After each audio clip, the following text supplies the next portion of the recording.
Hello, Assalamu alaikum everyone. Good afternoon. I hope you all can hear me. Yes? Can I get a thumbs up if you can hear me? Great. Thank you for joining everybody. Thank you for taking out the time and joining us. This is the second webinar of the monthly webinar series titled Cambridge in Pakistan, Conversations to Support a Cambridge Learner's Journey. I'm Sania Saif, Senior Recognitions Manager, Pakistan for Cambridge Assessment International, and I'd like to welcome you all to this webinar, and I hope you'll find it informative and useful. So I'm sure most of you are aware of what Cambridge does in Pakistan and around the world, because mostly I'm assuming you're coming from Cambridge schools, but in case there's anybody who's not familiar, I'll just give a very small introduction of what Cambridge Assessment is and what they do in Pakistan and around the world. So basically, Cambridge Assessment International is part of the University of Cambridge, and it prepares school students for life, helping them develop an informed curiosity and a lasting passion for learning. So our international qualifications are recognized by the world's best universities and employers, giving students a wide range of options in their education and career. So as for a non-for-profit organization, so we devote our resources to delivering high quality educational programs that can unlock a learner's potential.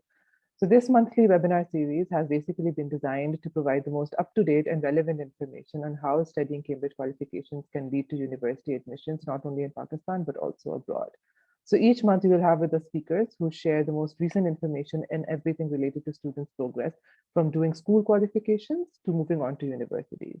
So this will include information on topics like eligibility criteria, entry requirements, acceptance, recognition of Cambridge qualifications around the world, how Cambridge students perform in these universities, and basically everything to think about related to university admissions.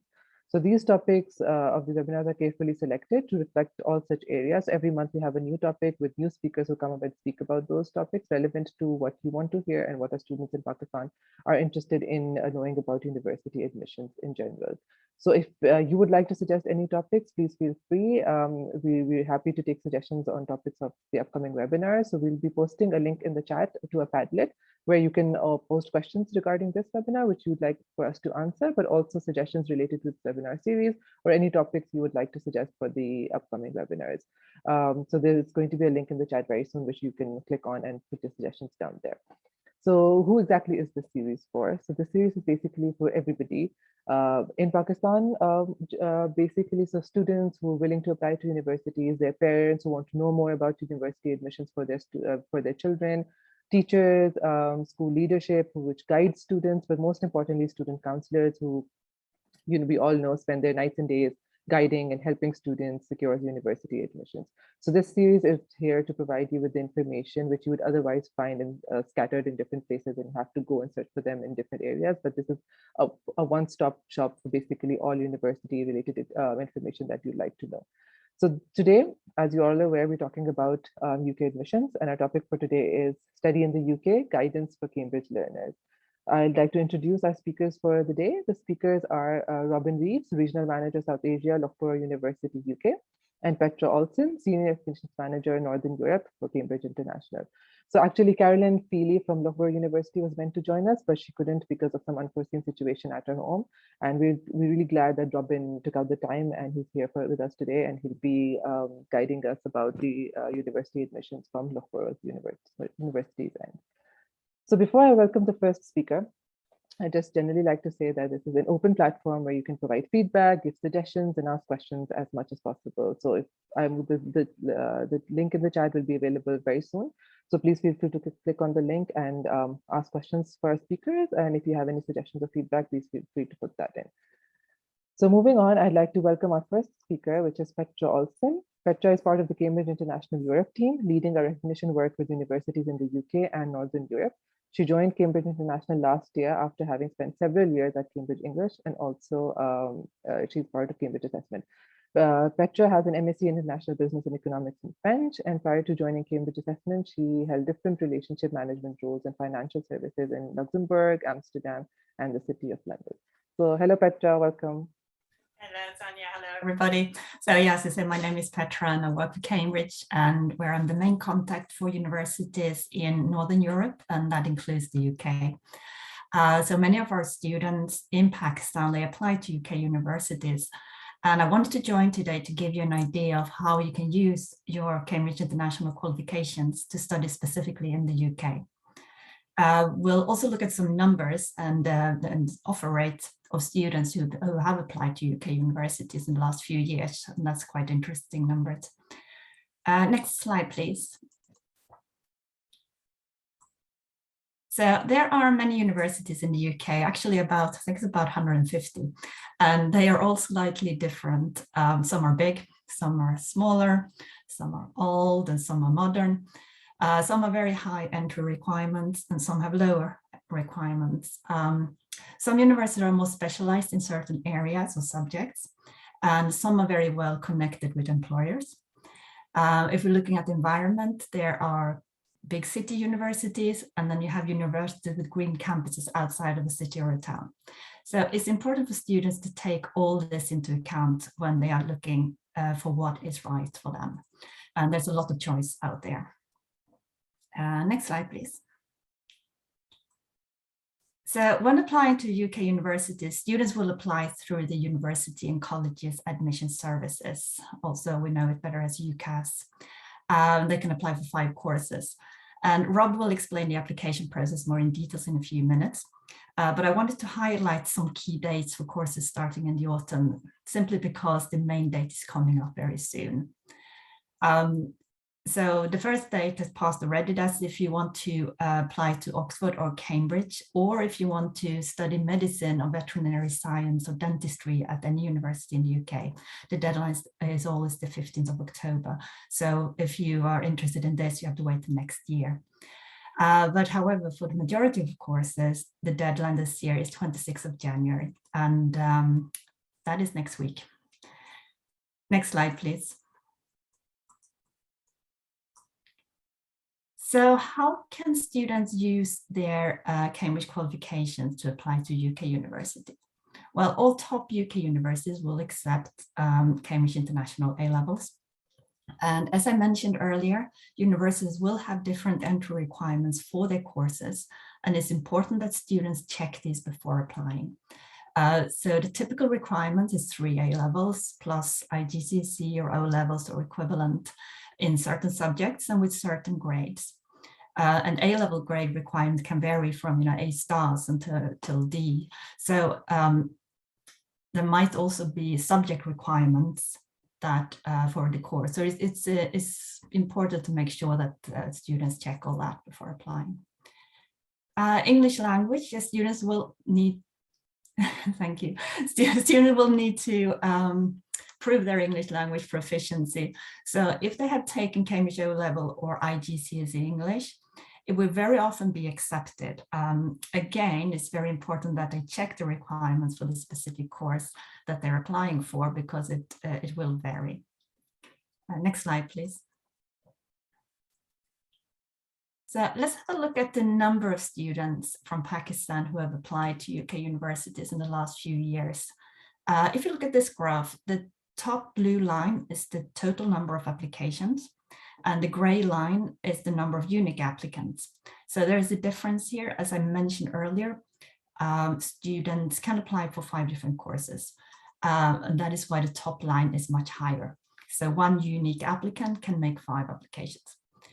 The red line is the number of offers that were given to the applications.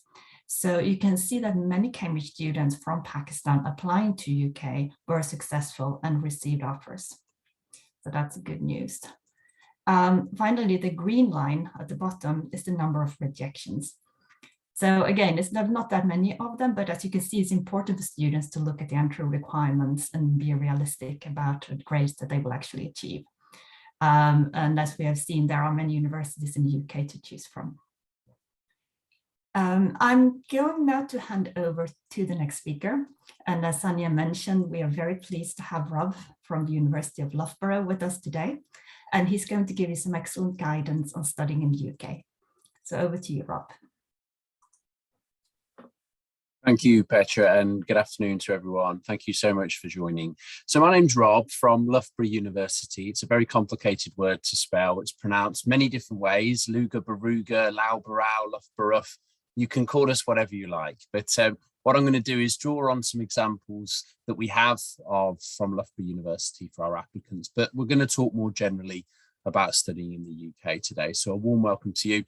I wish I was there in person to speak with you all today. It was a plan of ours very much to travel out to many cities in Pakistan around about this time, but unfortunately the pandemic had prevented that. So we very much look forward to seeing you face to face in the future if we can. Okay, so just in terms of the next slide, what we're going to do is just a little bit about me, perhaps. I've been working at Loughborough for a number of years now, and we've actually seen a rise in the applicants from Pakistan, not just to the university, but to the UK in general.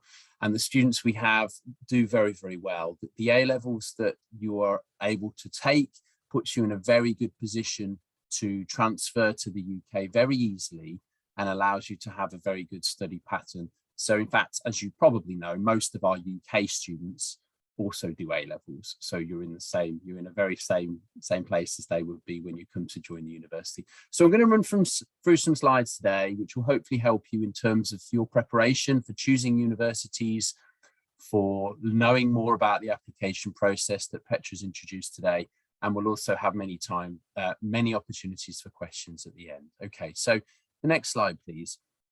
So what we're going to cover today is a little bit about UCAS, a little bit about requirements, both academic, both English language, perhaps work experience in some cases, scholarships. So some of you may be looking to seek scholarship opportunities. Also a little bit more about how to choose a course and a university. There are 140 plus UK universities. So we're going to give you a little bit of help today on how to select those courses. At those universities, there are thousands of courses. Okay, so don't panic. We're going to cover this later on.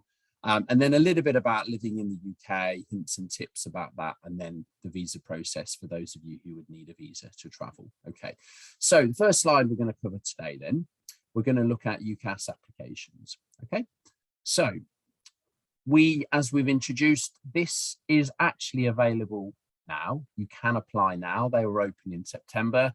And normally we have a first deadline, which has passed for Oxford, Cambridge, medical related programs, veterinary science. So let's say you defer, or let's say you don't apply for this year and you're next looking to study in 2023, similar deadlines would apply. So for you, but obviously with the next year. So later this year, you can apply for a program starting in 2023. So what I would suggest is looking at this, the next deadline you need to be aware of is coming up in a couple of weeks. So that's going to be a January deadline, which is usually what we recommend to all students to have equal consideration against all applicants throughout the world.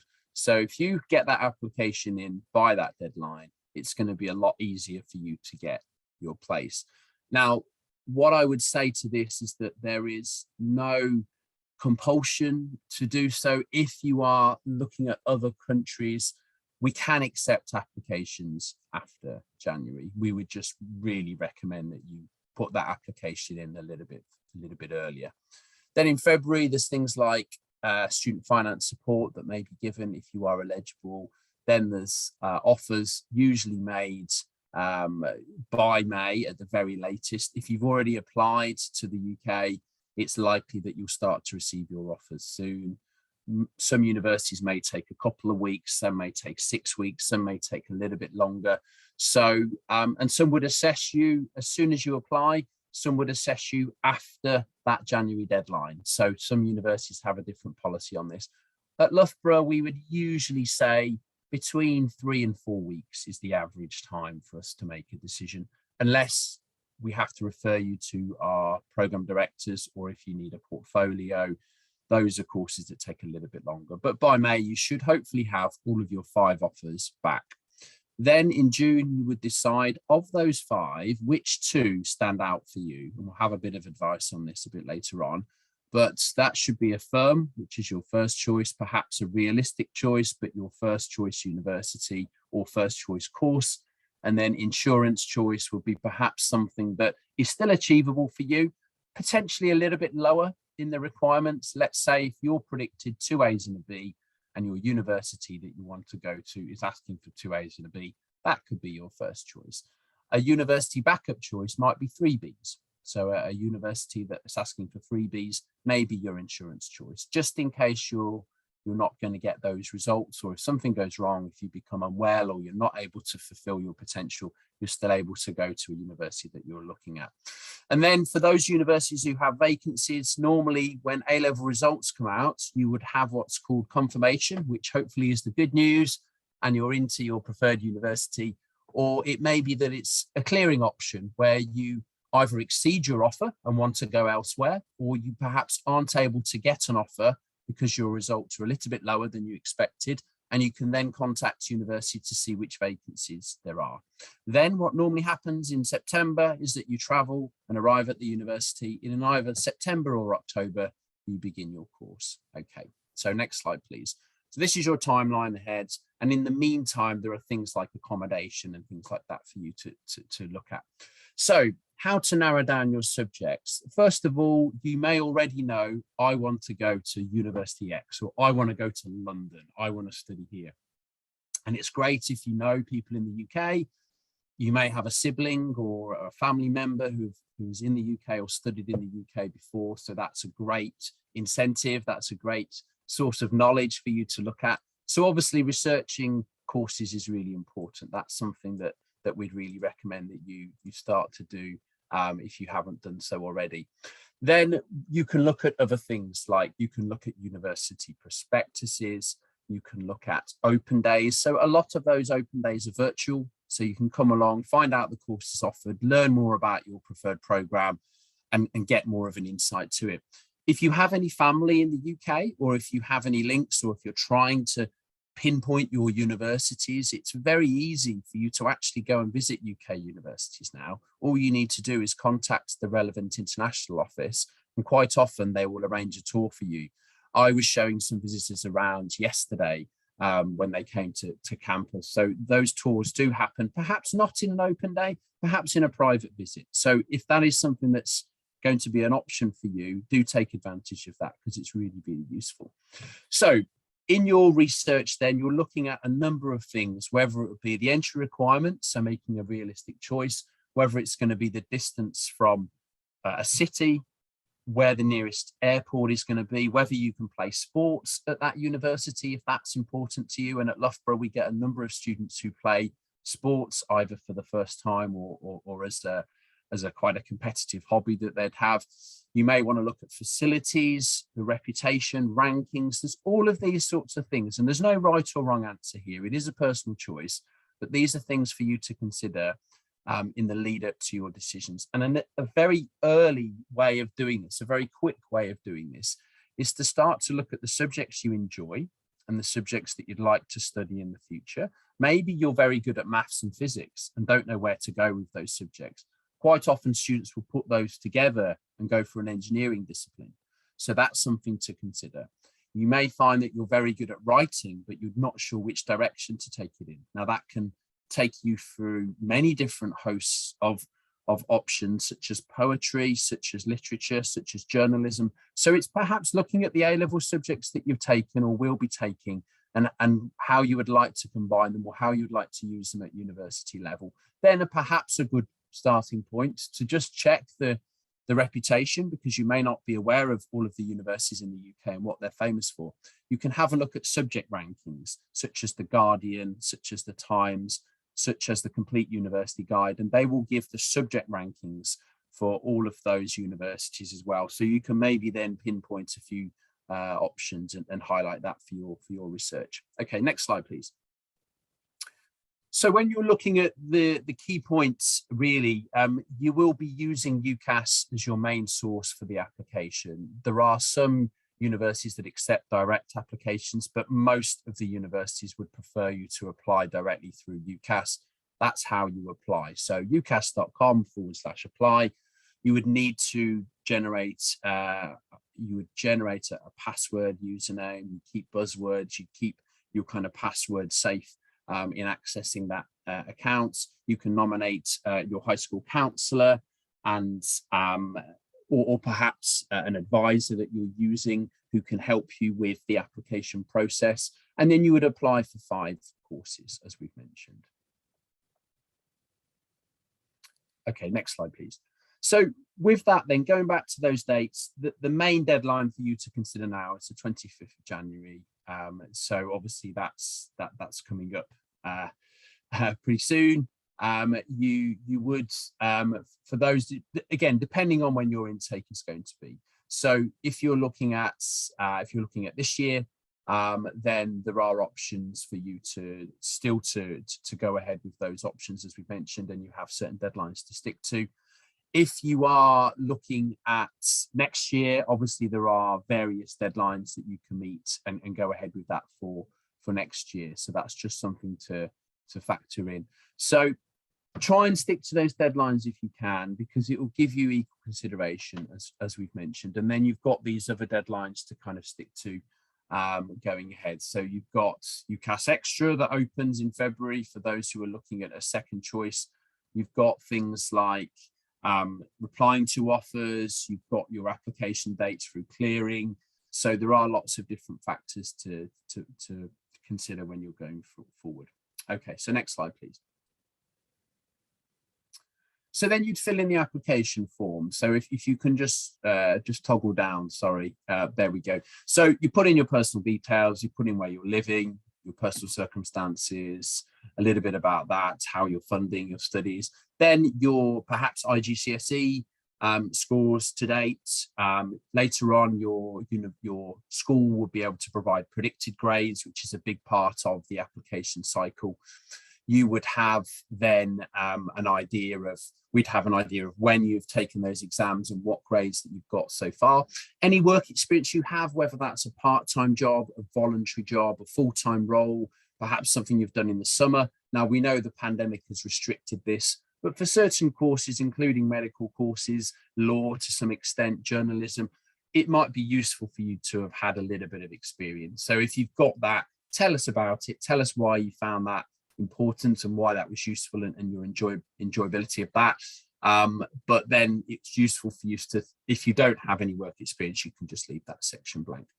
Then you've got 5 choices. So that can be one course at 5 different UK universities, or that can be a combination of 2 courses, let's say, across a number of universities. So you could be interested in law and you want to apply for law at 5 universities. That's brilliant. You can also apply for, let's say, law and business, or law and journalism, for example, at other universities. So you may be able to have 2 courses that you're applying for, what's called a joint honours programme, where you do pretty much 50% of both courses, or maybe a major minor split. So you would need to have 5 choices. But again, if you are applying for 5 choices, in your personal statement, which is a section we'll come on to now, you actually have to really talk equally about why you are looking to study both of those subjects. If it's just one subject, it's quite easy because you can talk at length about your passion and why you think you'd be a good fit for that university, for that course. If you are applying for more than one course, it's really useful for you to have spoken equally about why you'd want to do, for example, law and business, because both the law department or admissions team will be reading that, and the business department and admissions team there. So if there's a little bit of uncertainty of whether your passion is in one or the other subject, it's useful for that to be mentioned in your personal statement. And then your school will provide a reference and your predicted grades. Then you would pay the fee, and it's definitely worth paying that extra £4.50 to have more than one choice. Although if you have your heart set on one course and one university, then of course you're very welcome to just apply for that. To keep your options open, we would always recommend the £26.50 option, which is 5 university choices. Okay, next slide, please. So then you have offers from the institution. So if you have taken your A-levels already, if you've taken them a little bit earlier and you know you've got your grades, or if you've perhaps deferred from a previous year, you may be given an unconditional offer.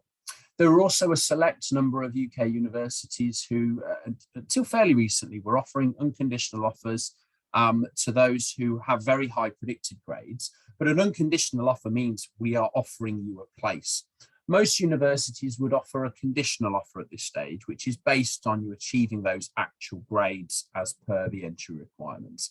So it's very likely that you'll receive a conditional offer. Conditional offer may say we'd like you to get 3 A's or 2 A's and a B or whatever it would be in your A-level profile. Adding to this, we may need certain grades in certain subjects. We may ask you to send IGCSE documents if you haven't already, because we're looking at your maths or your English in your IGCSE background to determine whether you need any additional tests. Some universities may ask you to take an IELTS test, may ask you to send perhaps another reference or evidence of work experience. So those are things that you would send to meet the conditions. And if you do meet the conditions, which is normally confirmed in August when your results are published, unless you're taking an earlier sitting of your exams, then at that point, if you meet all of the requirements we are asking for at our UK universities, you would get an unconditional offer. If you are given an unsuccessful decision, it means that with regrets, that university is unable to offer you a place on the course. Perhaps you don't qualify, perhaps it's oversubscribed, perhaps it's something that requires work experience that you may not have. So if you get an unsuccessful decision, that will be removed from your 5 choices list. So then you would look at those other choices. And then if you decide to withdraw your application, or the university decides to withdraw your application, that will be classed as withdrawn. So that means you change your mind, or you no longer want to be considered by that university, or the university may withdraw your application for some reason. Okay, so, but most of you will receive conditional offers. Okay, next slide, please. So from that list, then you can reply to those offers. As I've mentioned, firm acceptance is your first choice university. So be realistic with what you think you can achieve and what the entry requirements are, and do your research on things like scholarships, accommodation. Be sure that that's your first choice. Then you have your insurance choice, which, as I've mentioned, that's a backup choice. That could be a university that has slightly lower entry requirements, so you can still meet the conditions and still go to that university, but that will be your second choice. Then you would decline all of the other offers. So in the best case scenario, you'll receive 4 offers or 5 offers for most programs, 4 offers if you've applied for the dentistry or veterinary science related programs, or Oxford and Cambridge. You have the 4 there. You would then have the option then to decline all of the other offers, and you'll only have those 2 firm and insurance offers still in place. Okay, next slide, please. So UCAS Extra is a final chance, really. It's another option for you to choose another university away from those 5 that you've applied for originally, but perhaps you came across later. Perhaps you've been really recommended this university, and in your research, you've not been able to come across this university before. You've made your choices, but actually you think, oh no, I would actually like to be considered for this university. So what you can do is you can contact that university and find out if they would accept you through UCAS Extra based on your predicted grades or based on the grades you have achieved. Then you would have to decline all offers, and you would have to then not be holding an offer from any of your 5 choices to be accepted. You need to do that before the 30th of June, and normally UCAS Extra, in some cases, universities will only accept you if you've met the conditions of the offer rather than it being a conditional offer. So it is a good chance, if you've already got your results, to be considered that way. After that, after this period of time, you would then be considered for UCAS Extra. So, sorry, for clearing. So normally after the 5th of July, if you don't hold any offers, you'll be able to add an additional choice for clearing, which, as I've said, is all remaining university vacancies left. And sometimes universities reduce their requirements at this point to make it more flexible for you. Okay, next slide, please.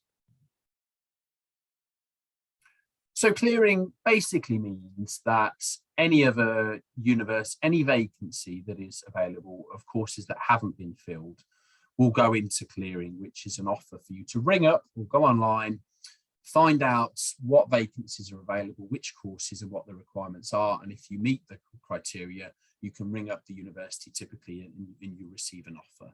That offer then is validated by you sending in the results to us, and then you would then confirm that place. Clearing is a bit of a risk, and particularly in recent years, as the appetite for the UK has increased, some universities don't offer clearing vacancies. At Loughborough University, last year, we didn't have any clearing vacancies at all. So we filled all our places in August. So that just gives you an idea. Clearing may be a second choice, maybe a backup option, but try and be selective, try and choose your right choices for you during the main UCAS cycle, because it may not be that clearing is available at every single university. But what we'd normally do at this case is that you would have to decline your firm choice place, and then you would be eligible to go to that clearing offer, and that offer will be sent to you by email from the university. Okay, next slide, please. So there is adjustment. Adjustment is kind of being phased out now. It's not that common, but what that means is that you can swap your place for one at another choice. Adjustment is usually on the basis of you perhaps holding the same conditions or getting higher conditions than your previous offer. So it's slightly different to clearing. Adjustment means that you have met the conditions of the offer, but you just want to go to another university that perhaps has higher requirements but is available through clearing. So it's a similar process, but it's just a slightly different terminology. Again, you can do that in track. It's not that common now, and again, it is being phased out, but that is an option for you to consider as well. So next slide, please. So we're going to talk about entry requirements, and some of you have asked questions about predicted grades, so I'll touch on this a little bit more. So the entry requirements and English language information we have for you today. So first of all, we will have a number of different factors that we're looking for. We'd look at the popularity of the courses, so how many people are applying and how many places are available.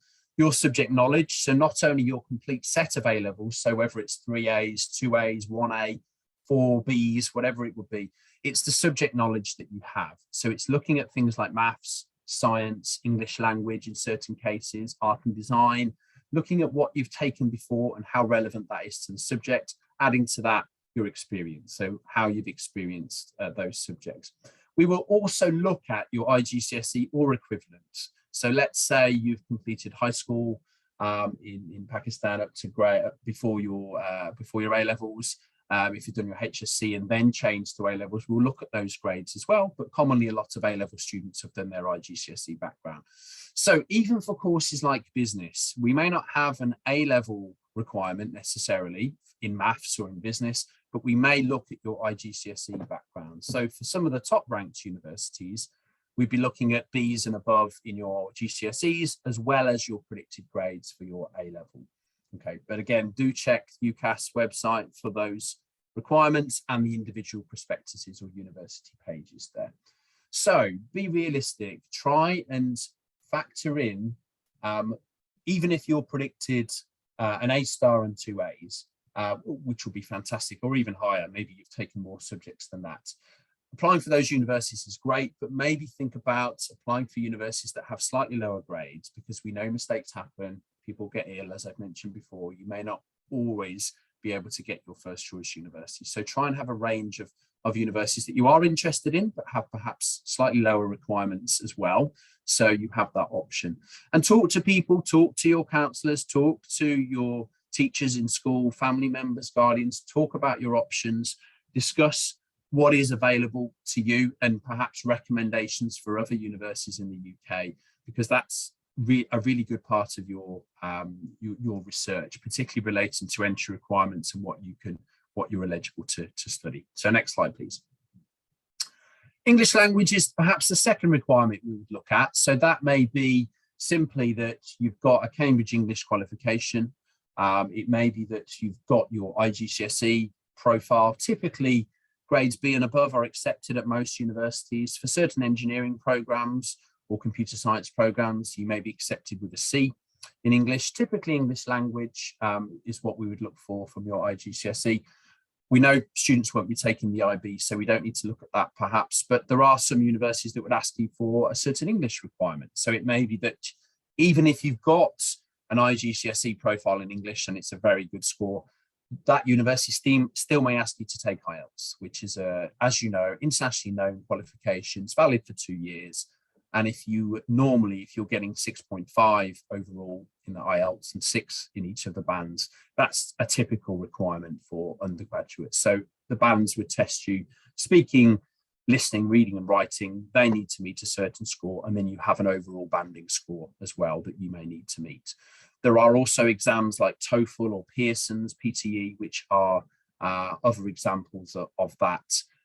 So they may be accepted as well. But I would say for A-level students, because we know the high standard and how difficult they are in terms of qualifications, we would normally look at your A-level and IGCSE subjects, and if you've got good scores in English there, typically universities aren't always asking you to take an additional English test, so just something to bear in mind. So that's a little bit on the English language side. So moving on, what we look for now, and what some of you will be looking for now, will be scholarship opportunities. Okay, so scholarship opportunities, they are very varied. They are a mix of automatic merit-based scholarships depending on your A-level profile. So for example, if you are given predicted grades of let's say 3 A's or above, that university may say, this is fantastic. To reward you, if you get these 3 A's, we will offer you a scholarship. Okay, so that's a merit base. You don't have to apply. That's just something that's offered. So for example, at Loughborough University, we do that on every single undergraduate course that we teach. We have scholarships of 25% for those who meet our 3 A's, or in some cases an A star and 2 A's background, or equivalent if you've got 4 or 4 A levels.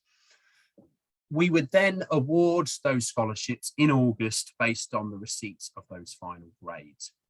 There are also universities out there that have country-specific scholarships. So if you are based in Pakistan, you can apply for that scholarship if that is a South Asia scholarship or a Pakistan-specific scholarship that may be available. You may also be eligible for a scholarship based on sports or arts or music, for example, that you would play. So again, at Loughborough, we're very sporty. So we award scholarships of up to £5,000 every year for things like cricket, swimming, football, tennis, for those who are performing at a very high level, normally national level for your age group. So there are lots of opportunities for you to seek scholarships. The academic scholarships are typically for the first year, but some universities may offer recurring scholarships. So if you meet the criteria and you're given a first year scholarship of, let's say, 25%, you may be eligible for a second year and third year scholarship based on the performance of your bachelor's degree. So let's say you're achieving 65 or 70% in that degree every year consistently, that may lead to recurring scholarships. There may also be scholarships that your teachers or your schools are aware of through their partnerships across Pakistan. So that's something that you can ask. But typically, they're more offered from the university side on a merit-based, on a perhaps need-based, or on a country-specific scholarship. As well as that, we've got sports and art. So that is part of the research you'd need to do, is in which universities offer which scholarships. Okay, next slide, please. So then how to choose a university. And we've given you a few hints and tips so far, but I think it's really important that you look at what's important to you. Now, if you're in a city, if you're in Islamabad, Lahore, if you are in Karachi or wherever you are, and you're used to this city life, okay, going to a city may be something that you're really familiar with and something that you'd enjoy. And again, lots of students would automatically say, I want to go to London. Some students, and please don't find this patronizing, some students that I've spoken to, I think London is a country.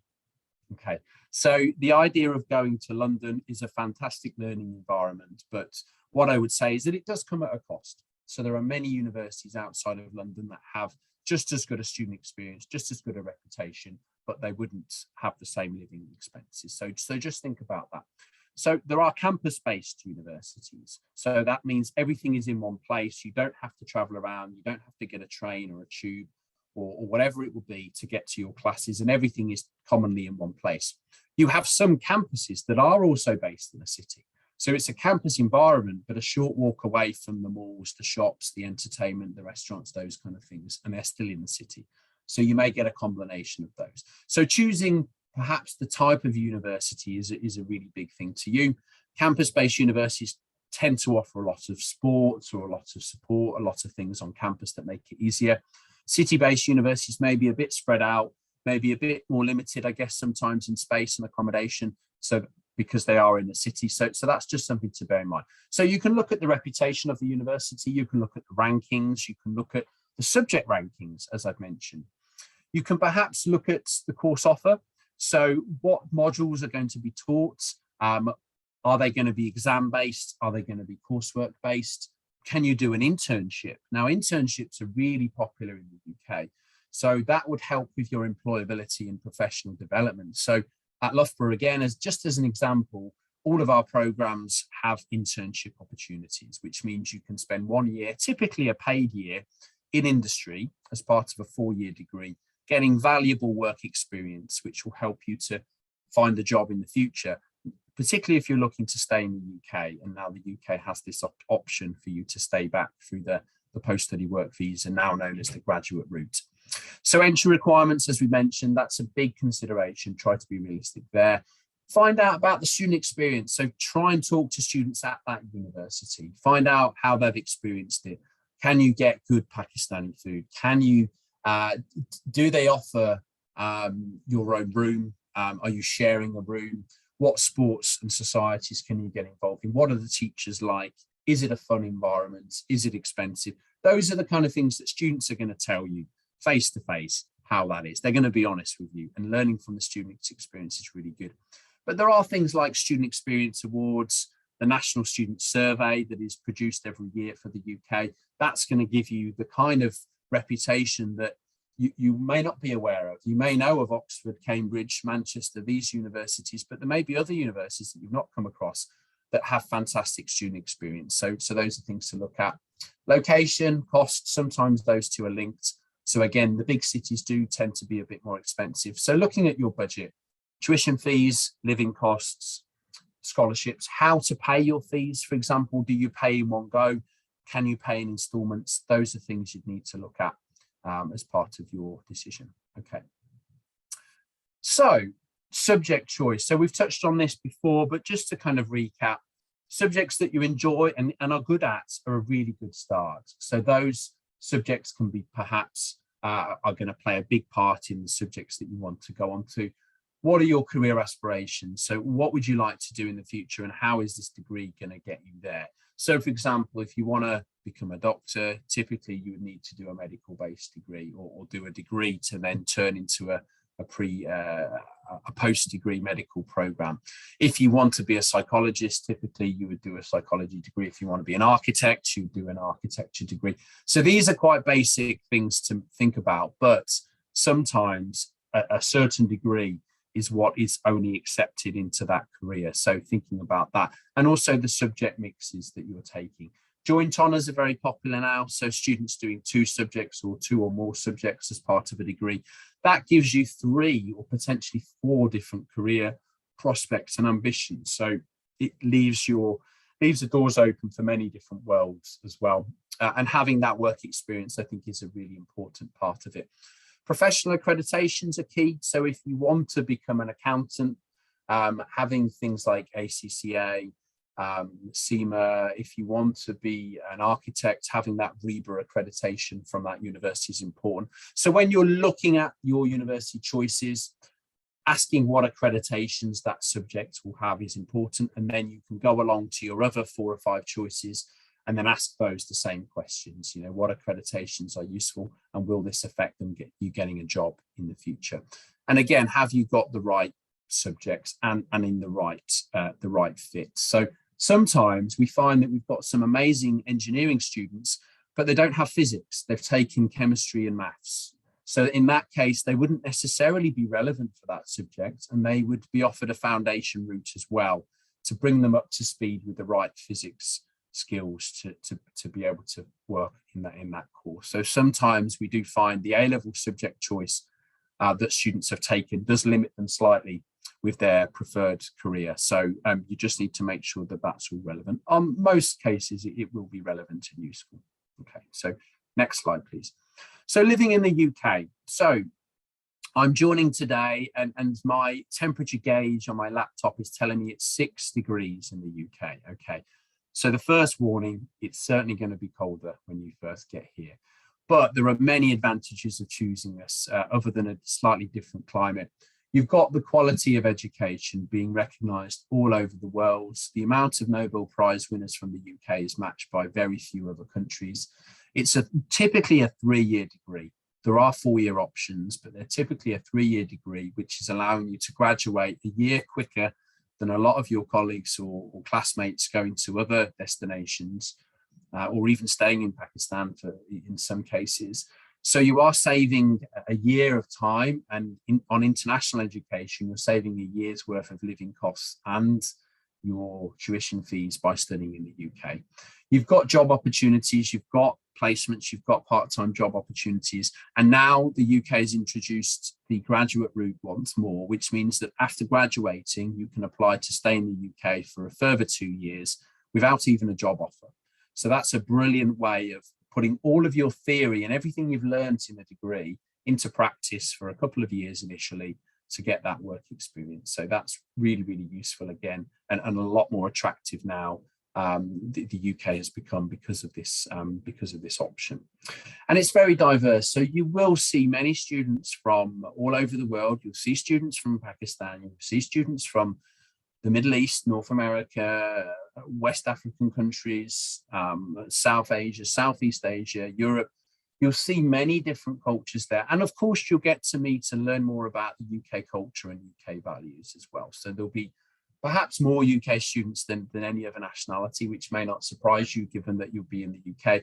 But the UK itself is very diverse. So we have many British Pakistanis, many different communities there, for example, studying on our programs. So it's a really good mix, and it's a really good inclusive environment. There's very little problems in the UK with things like racism or discrimination. So studying at university level, there's zero tolerance on this. So if a student is seen to be discriminating in any way, then they're normally kicked out of that university. So we have a zero tolerance on that. So it is a diverse environment. It is an environment that's blessed with different cultures, different religions, different communities, and different projects, and that's reflected in the different festivals and events that we have on campus and throughout the year.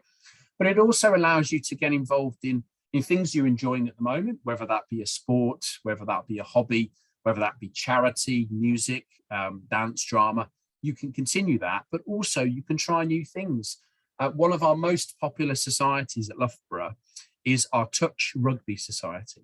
So you may have heard of rugby, quite an aggressive sport, a lot of people running around, barging into each other. Touch rugby is the technical elements, but without the danger, without the physical elements of that. So it's still a fun tactical sport, but it's not as aggressive. So a lot of students get involved in those kind of things, or try a new sport, try a new hobby, try a language for the first time. So there are lots of opportunities that the UK presents. Okay, next slide, please. So adding to this, there will be things that are different. The food may be different. In some cases, the food may be a little bit bland, a little less spicy. You will have options at many universities to go for the catering options, or self-catered if you're a good cook. There are many restaurants offering food, and a lot of food is delivered now, and the pandemic would allow that. But there are many opportunities that you can consider with this. So looking at your visa, looking at accommodation, social life, all of the things that are important to you would be aspects for living in the UK. Okay, next slide, please. So the visa, just quickly, the student visa will be something that you need to apply for if you don't have a British passport, for example. Now, there is a fee that you need to pay. You would also need to pay an immigration health surcharge for this. So you normally need to pay for the visa for the 3 or 4 years that you'll be coming to study in the UK. Many universities would have visa guidance, and when you apply for that university, if you're accepted, you'll then send guidance on applying for the visa. So that's something that comes a little bit later on, but all universities have guidance documents and a visa team to help you with that application. That means that when you get your visa, you're free to come and go throughout your time in the UK, and you would be able to travel home, for example, whenever you'd need to. Okay, so that's a little bit on the visa side, but again, do refer to the government guidance. So universities will give you that information, will provide that documentation. You would need to go ahead and apply for the visa itself. You may have an interview. You may go through the biometrics residence permit where you would need that to be here in the UK. And you may need to show that you've got the funds for that year ahead, the funds to pay for your tuition fees, and evidence that you've got the funds for the cost of living in that area. So that's just a couple of things that the visa would require. Okay. So that's all I was going to mention to you today. Thank you for listening so intently, and I'm glad to see that not many people have dropped out, which is always good news. So thank you for your time and for your questions here as well. And I know there's a number of questions in the chat box and the Q&A, so I'm going to hand over to Sanya to perhaps facilitate the Q&A session now. But thank you all so much for listening. Thank you. Thank you so much, Rob and Petra. I think it really answers a lot of questions people would have had in their minds. And I think, Rob, you did touch on a lot of questions that you already have in the chat and on the Padlet. So if you haven't put in any questions that you would like to be answered yet, please do feel free to write them down in the Padlet, and we'll be able to get back to them now. I know this is running like a little bit ahead of time, but we'll get back to you in some way and get you the answers. But quickly moving towards the questions. So let me just quickly put the first one through. So Rob, what are the leading disciplines you think students are opting to study in the UK these days? So I think we always have demand for perhaps the more prestigious careers or more advanced careers in the likes of medicine and law. And I think the pandemic has only increased the demand and people wanting to give back and help those who are suffering. So I think medical and technology-based courses relating to medicine is really, really popular. That doesn't have to be becoming a doctor or perhaps going into nursing. That can be looking at pharmacy, looking at drug delivery, looking at developing products and supporting those who have requirements. So medical-based programs would remain popular. I think engineering is going from strength to strength. I think whilst you have typically very popular programs in the likes of mechanical engineering, we have hybrids of this now in the UK, such as mechatronics, such as robotics, such as areas that you can specialize in. And even things like sports technology is essentially a glorified manufacturing or a mechanical engineering degree, but with an applied setting. In the likes of computer science, we've seen a big demand for data usage. So data science, business analytics is popular. AI and computer vision is really important at the moment. So those wanting to go into artificial intelligence is an area that's really booming. So I'd say generally across many areas of engineering and STEM subjects, there are many options now. There are many specialisms available that are becoming popular, but our commerce courses in the UK remain competitive, and a lot of people want to go into management, whether they're looking to start their own company or work in a business that's a family business, or perhaps those who are looking to work in a corporate sector or go into finance. Those careers have remained very, very popular. But I think during the pandemic, particularly computer science, engineering and health programs, they've perhaps advanced in their popularity. Great, thank you so much. And yeah, sure. Just add, because I was having a look at the Cambridge students worldwide who applied to the UK just the last few years, and that doesn't include pandemic. So it's interesting you're saying, Rob, that these medical subjects are making an advantage. But I mean, the tradition of our business studies is the highest of the Cambridge applicants, and followed by engineering, just as you said, and then social studies. So those are the Cambridge from all over the world applying to UK. Wonderful, that's great insight. And we have actually very relevant to other questions. So there's a question which says, if I want to study artificial intelligence and haven't studied computer science in A-levels, will that be a disadvantage? And what grades would you need to be a doctor? Okay, so take the first question on AI. Not commonly needed to have computer science for most UK universities, but the requirements will be varied. So for example, at Loughborough, we do computer science with AI, and we don't need you to have done computer science at A level or even ICT, whatever it will be in your IGCSE profile. The main subject there is maths, okay, because we need the quantitative skills that are needed. Now that's as an example. Other universities may need you to take computer science, but having a look perhaps at the rankings for computer science, then pinpointing which of those offer AI and looking at those entry requirements is a really good step, and you can find out what's going to be the best choice for you that way. So I wouldn't worry so much about computer science. I think maths, either in A level or IGCSE, is perhaps something that we would strongly look for. I'd probably say maths at A level is something that we would need in place of computer science if it wasn't there.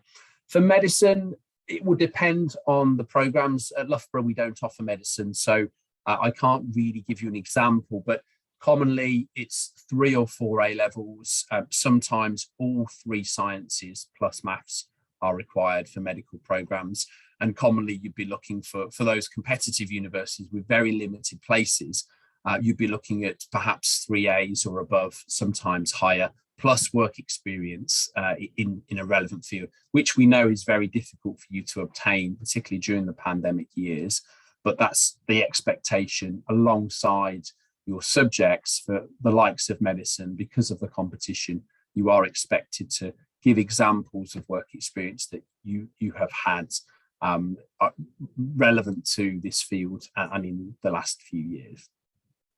And to add to that, if you're applying to medicine UK, you need to take an admission test. So it's either the BMAT or the UCAT, depending on which university you're applying to. Wonderful, thank you. So our next question is, what is the significance of extracurriculars when applying to universities? So extracurriculars such as having participated in events, volunteer work, tutoring, and participating in local competitions. Will that be useful in applying to universities? It will be very useful, and some universities would take more of an interest in this than others. Perhaps those who are more research orientated may not necessarily expect you to write a huge amount in your personal statements about extracurriculars. However, I would always argue, we don't want you to be a robot. We want you to have interests, hobbies, a way of switching off from your studies. Balancing your social life with your work life is really, really important. So that can be examples of working part-time, playing in a cricket team, volunteering in your local medical centre, or working to help disadvantaged people. Those are really, really good examples of useful perhaps social elements that you've had. So I think it's good to mention it, but I would say go a little bit further. Try and relate that back to the subjects that you have. And sometimes it will be quite difficult. But if you are, let's say, if you play cricket and you're the captain, you've got leadership skills, you've got teamwork skills, you're a leader, people look up to you and you're responsible for that. So you can link that back to the skills that you've got from those hobbies. And I'll give this example. A number of years ago, I was assessing a medical application, and the student was talking about how they had a passion for decorating cakes. Now, this was in an application to medicine. So I raised an eyebrow, thought, I'm not sure where this is going here. I'm not sure how relevant this is. And the student went on to say that with cake decorating, you need a very steady hand, you need good dexterity, you need a good attention to detail. And that will be a vital skill in going ahead with surgery. Now that is a fantastic, and I just clap my hands up. That's such an amazing example of a hobby that has nothing to do with the subject, but the student has really seen the skills that they've earned and learned in that. So if you can find, not necessarily on that level, but if you can find examples of things that you do and how that is relevant to the subject, then great. So for example, you may be interested in journalism, and in your spare time you read magazines and you write your own blogs, or you're part of the student newspaper. That's again a great example of a hobby, but also something that's related to your subject. So do think about that. So yes, do think about it. Maybe use it towards the end of your personal statements, because it's perhaps the least important piece of area that we would look at, but it's still relevant. And I would definitely argue it's worth keeping in personal statements. Wow, that was indeed a very interesting example. Very unique, very interesting, yeah. So, okay, moving on to the next question is applying through UCAS mandatory, or is there an alternative route to apply to universities in the UK? So most universities for, let's say, bachelor's level entry, so level 1 onto a Bachelor's of Science, Bachelor of Engineering, Bachelor of Arts, it is usually through UCAS. But as I've mentioned, there are some universities that have their own direct entry route, so you can apply through them directly, through their websites. That may be completely free of charge to do so. But I would say most of the high-ranked universities in the UK would insist on it being a UCAS application, just because all of the information then is sent to the university. The systems get the information instantaneously, and it's a lot easier to communicate with students that way. And you're likely to receive an offer a lot quicker if you've applied through UCAS. If you're offered a foundation, or if you're applying for a foundation route, which may be a 1-year course before you join that university, that may be available through a direct application through the website or through that foundation provider. So that's where perhaps you wouldn't necessarily apply through UCAS, but some of our programs, for example, in foundation, still you would apply through UCAS. So I think it's fair to assume that you would need to apply through UCAS, because I think it's more likely than not that university or most universities would expect you to have applied through that portal. Right. Thank you, Rob. I think we're running over time, so if we can quickly, I think I'll just take 2 more questions and then we can wrap up, because it's already like, we're a little bit above time. So I think the second last question we can take is, what about predicted grades? Would the universities in the UK accept predicted grades for admissions in bachelor's degree program?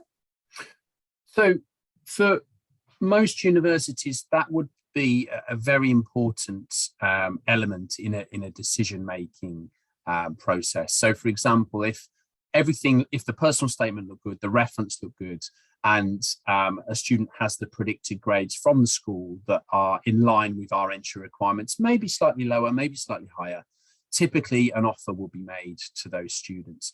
In fact, at Loughborough, we don't make offers without predicted grades, because we have no idea of knowing whether that student is likely to meet the criteria or not. So we don't tend to make offers without predicted grades. In terms of whether a predicted grade would lead to an unconditional offer, which is what I've mentioned before, only a few universities now would offer unconditional offers before your final grades are released. So they may look at your predicted grades and say, well, actually, if you're likely to get 3 A's, we're going to take a chance on you. We're going to say, here's a place, and regardless of your grades, we will accept you. Now, that's a risk both to the university, in terms of if you're not able to then get the grades, or if you stop trying because you've got your place at that university, then you're not going to fulfill your potential necessarily, and your grades may suffer. So I would say aim for, well, it's more common now that a university would offer a conditional offer in which the predicted grades are really, really important. So that's something that the school would need to send. It doesn't need to be sent at the time of application. It could be that the university will then contact the student later on and say, please, can you ask the school to send us the predicted grades, because we can't make a decision without it. But yes, commonly it's used in the application process and in the UCAS application. Wonderful, thank you. So just the last question for today, I think maybe Petra, you can answer that, or Rob, it's like, I mean, or whoever I think can answer this best. How often is it possible to work while being a student? So basically working while you were a student, is that possible? Yeah, it is possible. Rob, you might have more information about how much students are allowed to work, because there will be a limit, a time limit. Yeah, so if you need a visa to study in the UK, so you don't have a British passport, or you don't have right to remain, or you're not coming on a dependency visa from your parents, for example, you are limited to 20 hours a week to work part-time, which, if you think about it, is actually quite a lot, and probably too much alongside your studies and extracurriculars and things like that, and making the most of your time in the UK. So we would probably say, whilst it's permitted to work 20 hours a week, which is going to be in the evening, or maybe at the weekends, or maybe on Wednesday afternoons, where commonly you won't have any classes at the university, we would say maybe 10 to 12 hours is perhaps more realistic around your studies. So you can earn a little bit of pocket money to either at the university or in the nearby town or city in a job, to help with your living expenses, but commonly don't work too much because it can affect your studies, and you would be expected to have shown the funds and show that you can afford to come to the UK without needing a part-time job to source that income. So that's just something to factor in. But yeah, 20 hours a week is permitted. 10 to 12 hours is perhaps more of the recommendation from most universities. Right. Thank you so much. Thank you, Petra. Thank you, Rob. This is a very informative session, I believe. There were a lot of questions which you already covered in your presentation, Rob. So those were the ones I did not put through, but I think we've answered majority of the questions. So thank you so very much, everybody, for putting those questions across and for the feedback, and for everyone for listening. If you have more questions, please do add them in the Padlet, and we'll try to get back to you as soon as possible on those. And if you have any suggestions or feedback that you would want to leave, please just leave that on to the Padlet. And we will be sharing a feedback form with you too at the end in the chat, as well as by email. So please feel free to give us feedback on anything you thought about this webinar, or anything in the future that you'd like us to bring to you.